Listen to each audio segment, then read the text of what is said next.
Hello అండి, welcome back to Venus kitchen. ట్రైనుల్లో బస్సుల్లో టైంపాస్ స్నాక్గా కనిపించే సాల్టెడ్ పీనట్స్ని ఇంట్లోనే ఈజీగా ఎలా ప్రిపేర్ చేసుకోవచ్చో ఈరోజు వీడియోలో చూద్దామండి. వీటిని కొన్ని ప్రాంతాల్లో ఉప్పు పల్లీలు అని కూడా అంటారు. ఈ ఉప్పు పల్లీలు చేయడానికి ముందుగా స్టవ్ మీద గిన్నెతో వాటర్ని పెట్టుకోవాలి.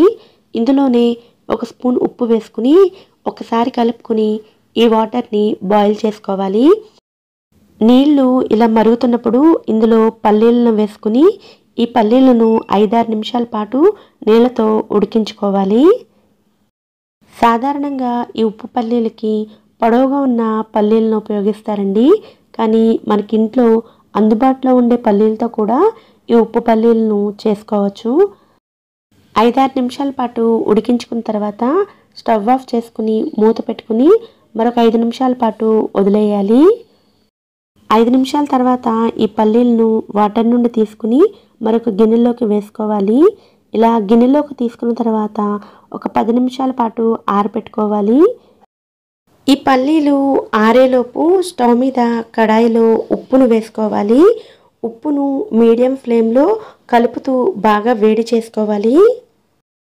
ఉప్పు బాగా వేడిగా ఉండాలండి, అప్పుడే పల్లీలు బాగా ఫ్రై అవుతాయి. ఒక 10 నిమిషాల పాటు మీడియం ఫ్లేమ్లో కలుపుతూ ఉప్పును వేడి చేసుకున్న తర్వాత ఇందులోకి పల్లీలను వేసుకోవాలి. పల్లీలను నీళ్ళలో ఉడికించుకున్నాం కదండి, ఒక 70% కుక్ అయిపోయి ఉంటాయి. ఇలా ఉడికించుకున్న ఈ పల్లీలను ఉప్పులో బాగా ఫ్రై చేసుకోవాలి. పల్లీలు తడిగా ఉంటాయి కదండి, అందుకని ఉప్పులో వేసే టైంకి ఉప్పును బాగా పట్టుకుంటాయి. ఇవి ఫ్రై అయ్యే కొద్దీ కూడా వాటి నుండి ఉప్పు సెపరేట్ అయిపోతూ ఉంటుంది. వీటిని మీడియం ఫ్లేమ్లోనే ఫ్రై చేసుకోండి. అలా ఫ్రై చేసుకుంటే ఇవి ఫ్రై అవ్వడానికి 12 నుంచి 15 నిమిషాల దాకా టైం పడుతుందండి. పల్లీలు బాగా ఫ్రై అయితే వాటి నుండి ఉప్పు సెపరేట్ అయిపోతుందండి. అలాగే వాటిపై నుండి పొట్టు కూడా చాలా ఈజీగా వచ్చేస్తుంది. ఇలా ఫ్రై చేసుకున్న ఈ పల్లీలు చాలా వేడిగా ఉంటాయండి. కొద్దిగా చల్లారిన తర్వాత వీటిని సర్వ్ చేసుకోవడమే.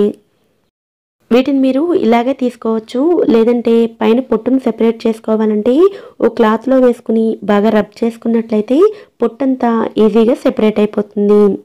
ఈ సింపుల్ స్నాక్ని మీరు కూడా తప్పకుండా ట్రై చేయండి. ఈ వీడియో కనుక మీకు నచ్చినట్లయితే వీడియోని లైక్ చేసి ఛానల్ని కూడా సబ్స్క్రైబ్ చేసుకోండి. నోటిఫికేషన్స్ మిస్ అవ్వకుండా ఉండడం కోసం పక్కనే ఉండి బెల్ ఐకాన్ని కూడా యాక్టివేట్ చేసుకోండి. Thanks for watching.